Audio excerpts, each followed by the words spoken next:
incidents we are discussing the crisis that is ongoing in Kaduna State. This crisis and clashes has been there for more than 2 decades. And Kaduna is among the states that has victim of this crisis.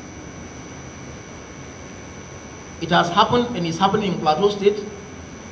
Taraba also is there, Adamawa, Bauchi, Benue. Of course, the current and recent one in Kasoma and in Kaduna State. You are aware of ongoing curfew, 24 hours, Kaduna and its environs. It has been there for quite a period. Some hours have been relaxed. It's reinstated now.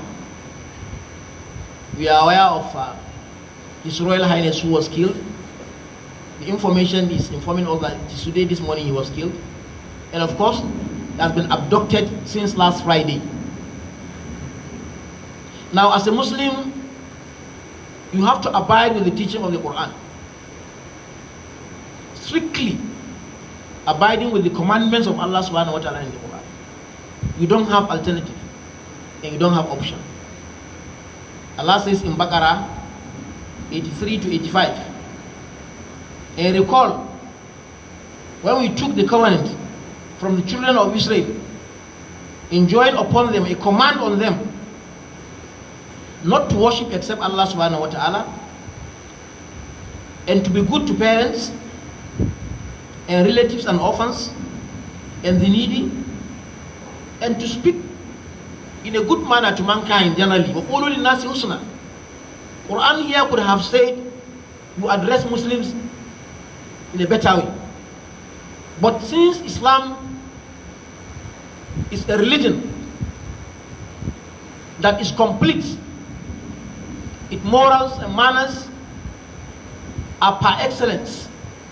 Allah says when you talk to mankind, regardless of his ethnic or religion, background, whether rich or poor, you should talk to that person in a good manner.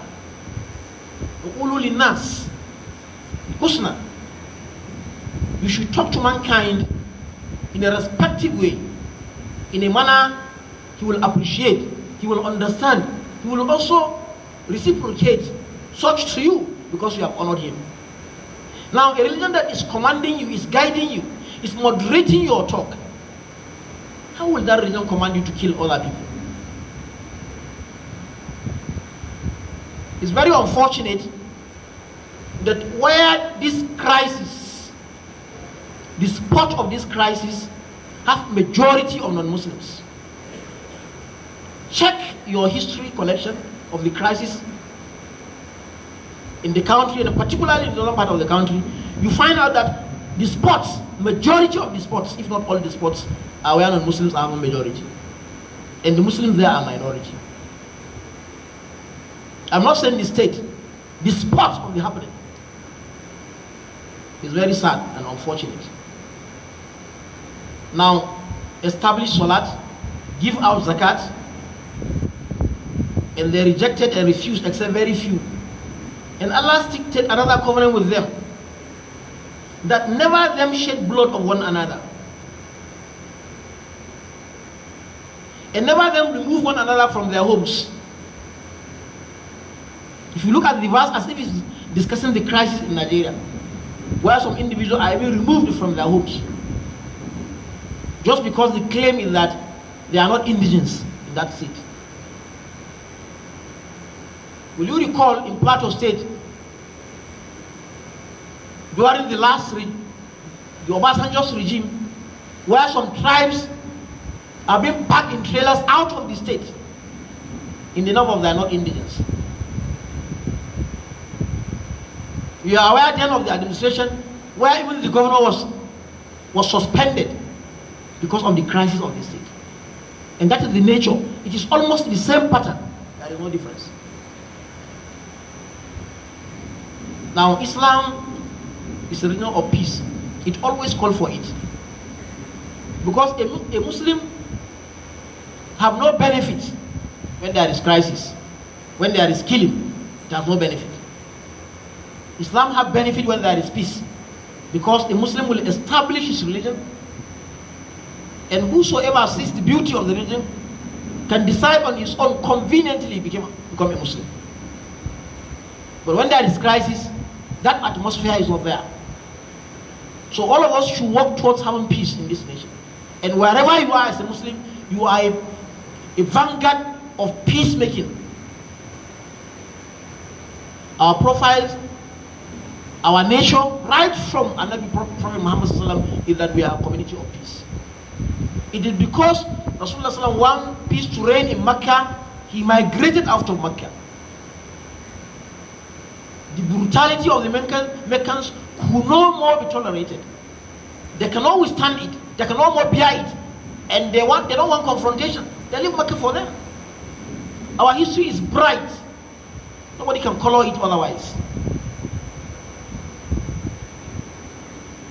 Now, the first killing that took place among the children of Nabi Adam, our grandfather, Qabil and Habil, Allah declared in the Quran, it's still there, that whosoever kill a soul, as if he has killed the whole mankind, and whosoever has given life to a soul is as good as bearing the life of mankind. Now, how should a Muslim go and kill, knowing that the sin of killing a soul is like killing the whole world?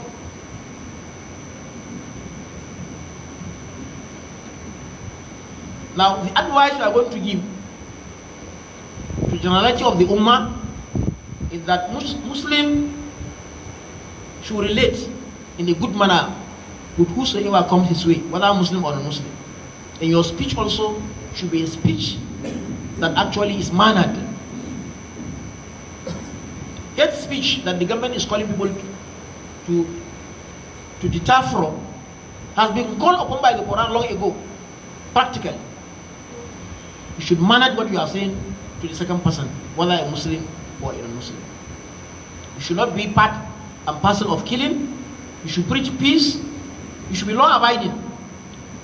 Both the leaders of the two religions, who are the majority in the country, should inform their followers with all sincerity that the Quran and the Bible has never called for killing innocent souls. Then why should it be? Our emirs and kings also should play their role within their communities.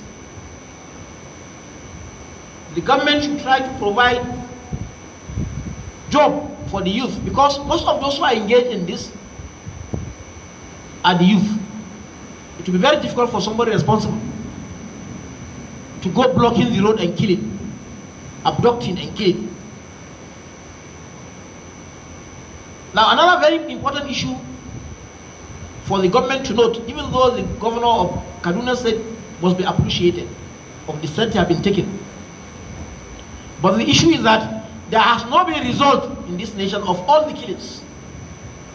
No result. Anywhere, there is no result.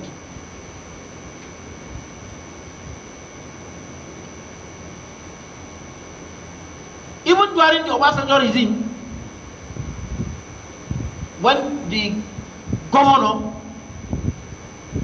was relieved from his functions, there was no any punishment after that to those who perpetrated the injustice in Plateau State. The Taraba case is also there, very fresh, where the atrocities committed is even more than BH. There is no punishment. People are just going free. Now, government must be determined, must be committed, must take this issue very, very serious, must punish whosoever is behind this criminality. And that will deter others from engaging in such. And we'll continue to pray for the government to take that, and that should be done publicly.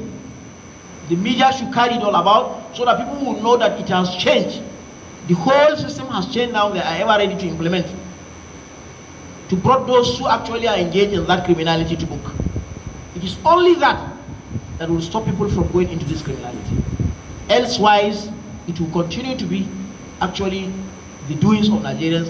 Where you have the majority, you kill those actually whom you know they are not the majority. Dua, we must add to it with dua. May Allah Tabaraka wa Ta'ala give us peace in our homes and peace in our nation. And those who are victims of this crisis, either that of this one and the one that have passed, we pray Allah Tabaraka wa Ta'ala to forgive the Muslims among them and to count them among those who are going to enter Al-Jannah, and to count them among the martyrs, and to save us and to save the nation from this criminality. Amen.